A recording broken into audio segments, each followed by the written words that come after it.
parrain de la mafia, purge une peine de 17 ans. Aujourd'hui libéré, il franchit les portes de la prison pour découvrir que ceux venus l'accueillir sont tous des inconnus. Même John, son lieutenant le plus fidèle, n'est pas venu. En interrogeant un homme de main, il apprend que John est devenu vice-président de l'organisation. C'est alors que Jack réalise qu'en 17 ans, le monde extérieur a radicalement changé. Son pouvoir n'est plus qu'une coquille vide. Après une heure de route, Jack retrouve enfin John, son subordonné qu'il n'a pas vu depuis plus de 10 ans. Pendant le repas, Jack lui demande des comptes. Pourquoi n'est-il jamais venu lui rendre visite en prison pendant ces 17 années? John prétexte que les affaires du gang l'accaparaient trop. Cette réponse met Jack en rage. De plus, John a déjà réservé un billet d'avion pour Jack, prétendument pour qu'il parte se détendre à l'étranger, mais en réalité pour l'écarter des affaires du gang. Les deux hommes se séparent dans l'amertume. Jack apprend ensuite de la bouche de l'ancien président que dès son incarcération, John avait éliminé tous ses hommes. Aujourd'hui, la majorité du gang est composée des fidèles de John. L'ancien président remet alors une somme d'argent à Jack pour qu'il reprenne son pouvoir et venge ses frères morts.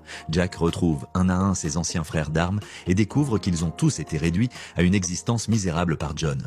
Il jure de récupérer ce qui lui appartient. Grâce aux fonds conséquents fournis par l'ancien président, l'influence de Jack grandit progressivement. Une guerre de succession est sur le point d'éclater. Peu après, l'ancien président meurt soudainement. Jack sait que cette mort est l'œuvre de John, qui a manifestement découvert le soutien apporté à Jack. À cet instant, Jack condamne mentalement John à mort. Ce qu'il ignore, c'est que si John a pu tuer l'ancien président, il n'hésitera pas à l'éliminer lui aussi. Après les funérailles, Jack et John repartent ensemble. Dans la voiture qui suit, John passe un coup de fil à ses hommes. Sur ses ordres, ils tentent une embuscade à Jack plus loin sur la route. Mais Jack semble avoir flairé le piège. Il sort un poignard, puis son chauffeur écrase brutalement les freins.